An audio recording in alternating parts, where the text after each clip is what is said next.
केंद्रीय मंत्री हरदीप सिंह पुरी वाराणसी पहुंचे और दिशा की बैठक में शामिल हुए।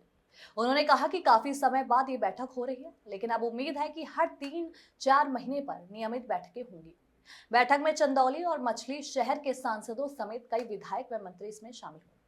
हरदीप पुरी ने कहा कि वाराणसी में चौतरफा विकास हो रहा है और केंद्र सरकार की योजनाएं जमीन पर प्रभावी रूप से अब उतर भी रही हैं। साथ ही उन्होंने अधिकारियों को योजनाओं की समयबद्ध समीक्षा और प्रभावी क्रियान्वयन के निर्देश दिए।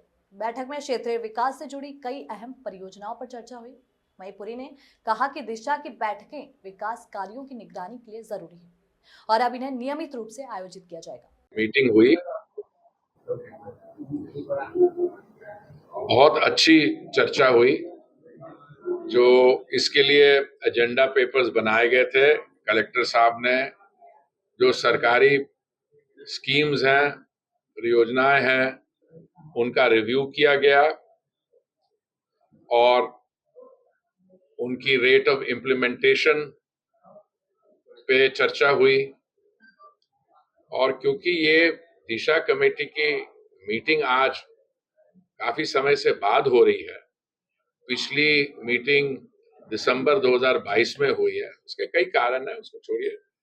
मुझे बहुत खुशी है कि हमारे जो कॉलीग्स हैं, सांसद, honourable members of parliament, MLAs, राज्य सरकार के मंत्री लोग, उन्होंने बहुत कंस्ट्रक्टिव तरीके से इसमें भाग लिया। बहुत अच्छे अच्छे सुझाव आए।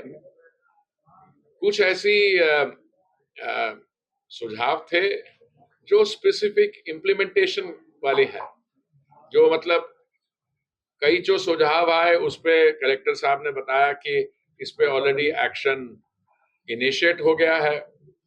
कुछ ऐसी बातें हैं जो कंस्टिट्यूएंसी स्पेसिफिक होती हैं। पर मुझे सबसे ज्यादा खुशी ये है कि जिस स्पिरिट में ये चर्चा हुई, अगली मीटिंग जो हम अगले 3-4 महीने में करेंगे और उसके बाद रेगुलर मीटिंग्स करेंगे, उसमें इस दिशा प्लेटफॉर्म के माध्यम से वाराणसी एक सिर्फ ऑर्डिनरी शहर नहीं है, ये एक ऐतिहासिक मतलब हजारों वर्ष पुराना शहर है जिसमें एक स्मार्ट सिटी में इसको कन्वर्ट किया जा रहा है। मुझे बहुत खुशी हुई क्योंकि मैं 7 साल अर्बन और हाउसिंग और अर्बन अफेयर्स मंत्रालय के साथ जुड़ा था। सितंबर 2017 से लेके जून 2024 तक। जो कुछ हमारे भाई लोगों ने बताया कि जब महामारी का सामना करना पड़ा तो स्मार्ट सिटी का जो कंट्रोल सेंटर है उसमें बहुत मदद की, अभी बाढ़ के फ्लड्स के दौरान भी की। तो देखिए, ये सब वाराणसी में जो ट्रांजिशन हो रही है, इसके कई कारण हैं। यहाँ पे ये बहुत राज्य सरकार इसको सीरियसली लेती है, केंद्र सरकार सीरियसली लेती है। माननीय प्रधानमंत्री जी यहाँ से इलेक्टेड हैं और मैं तो यहाँ पे 2017 से रेगुलरली आता जा रहा हूँ। मैं अपनी आंखों के सामने देख रहा हूँ क्या हो रहा है। अभी हमने ये, मैंने नहीं, हमारे जो बाकी मेंबर्स हैं, एमएलए, स्टेट गवर्नमेंट के मिनिस्टर्स, जो सेंट्रल एमपीज हैं केंद्र में, चाहे हमारी पार्टी के हो किसी और पार्टी के लिए, जो वाराणसी के लिए काम है, ये इसमें कोई पॉलिटिकल डिवीजन की बात नहीं है। जो यहाँ पे काम हुआ है बहुत हुआ है, मुझे लगता है कि काफी और भी काम हो सकेगा और हमने ये निर्णय लिया कि हर 3-4 महीने में हम मिलेंगे और जो आज जो सुझाव आए हैं उनको भी अभी से लेके अगली मीटिंग से पहले एजेंडा जो मीटिंग के 15 दिन पहले मिलेगा, इसलिए सब लोग तैयारी करके आए। आज की मीटिंग भी हमने पिछले 1-2 महीने में इस मीटिंग को डेट के लिए कोशिश की थी, पर कुछ लोग लखनऊ में बिजी हो गए, कुछ लोग को कुछ चुनाव हो रहे थे उसमें व्यस्त हो गए। पर अब मुझे आज खुशी है कि हम लोग मिल लिए हैं और जो मुझे इस मीटिंग से स्ट्रेंथ मिली है कि इसमें कोई दो राय नहीं है। सब लोग चाहते हैं कि जो योजनाएं हैं उनको, उनकी इम्प्लीमेंटेशन और जो आगे काम होना है उस पर हम लोग सब मिलकर काम करें। अब मैं 1-2 क्वेश्चन लूंगा, मेरे को फ्लाइट पकड़नी है इसलिए, नहीं तो अगली बार आऊंगा और लंबी बैठक करेंगे आपसे। जीएसटी को लेकर अभी बहुत सरप्राइज। अरे मेरे भाई, वो जीएसटी वाराणसी का विषय थोड़े ना है। अरे खुशी है जीएसटी की जीएसटी की जो रोल आउट हुई है, आप देखिए लोग कितने खुश हैं जीएसटी में। आप देखिए माननीय प्रधानमंत्री जी जब संबोधित कर रहे थे देश को, 15 अगस्त उन्होंने बोला वो करने जा रहे हैं, और उसके बाद उन्होंने जीएसटी का रोल आउट कर भी दिया। और मुझे लगता है 22 सितंबर से नवरात्रे जब होते हैं शुरू तो लागू हो जाएगा। तो मैं आपको बधाई देना चाहता हूँ। आपकी जिंदगी में भी तो जीएसटी का काफी लाभ होगा। मतलब सारी चीजें पेट्रोल से संबंधित क्या और चीजें लाभ मिलेगा जनता को? मेरे भाई जहाँ तक पेट्रोल की बात है ना, मैं आपको बताना चाहता हूँ, आप विश्व भर की समय स्थिति देखें तो पिछले 3 साल में पेट्रोल और डीजल के काम भारत में तो कम हुए हैं, बढ़े नहीं है। ठीक है, और हमारी आगे भी कोशिश है, माननीय प्रधानमंत्री जी ने किया है कि वो कभी अवेलेबिलिटी में कमी नहीं आने देते, अफोर्डेबिलिटी दाम में नहीं कमी आने देते, कमी हुए हैं। और सस्टेनेबिलिटी जो हमारी ग्रीन एनर्जी है, जैसे एथेनॉल का भी काम बढ़िया से हो रहा है। कल माननीय प्रधानमंत्री जी ने नुमालीगढ़ में, असम में एक बांस बम्बू को इस्तेमाल करके एक प्लांट है जो एथेनॉल बनाएगा।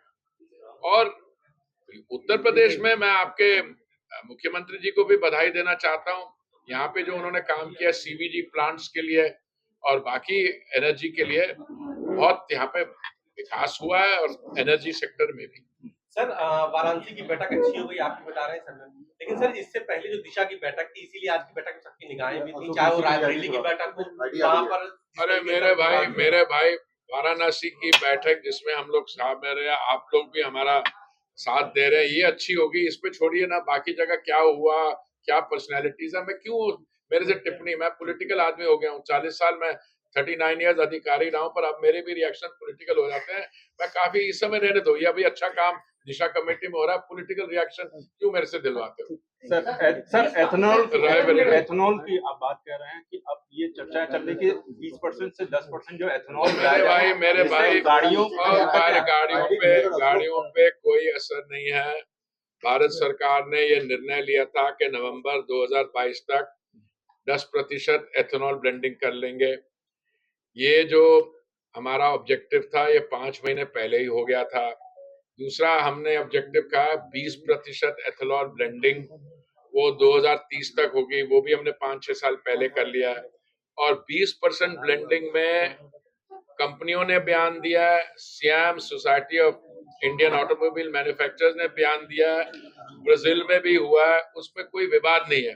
प्रॉब्लम कहाँ शुरू हुई है, कहीं कुछ स्टेटमेंट आ गई कि हम इससे आगे जाने वाले हैं, उसके जाने वाले पे जो होगा, अभी इसमें कोई निर्णय नहीं हुआ। मैं आपको विश्वास दिलाना चाहता हूँ, इसमें कोई कंट्रोवर्सी नहीं है। एथेनॉल का प्रोग्राम से एक तो हमारा जो अन्नदाता है वो ऊर्जादाता बनता है। 20% एथेनॉल ब्लेंडिंग के कारण हमने इंपोर्ट्स पे 1,40,000 करोड़ बचाया है, इसमें से 1,10,000 करोड़ वो दिया है, और एटमॉस्फेरिक पोल्यूशन भी कम हुई है।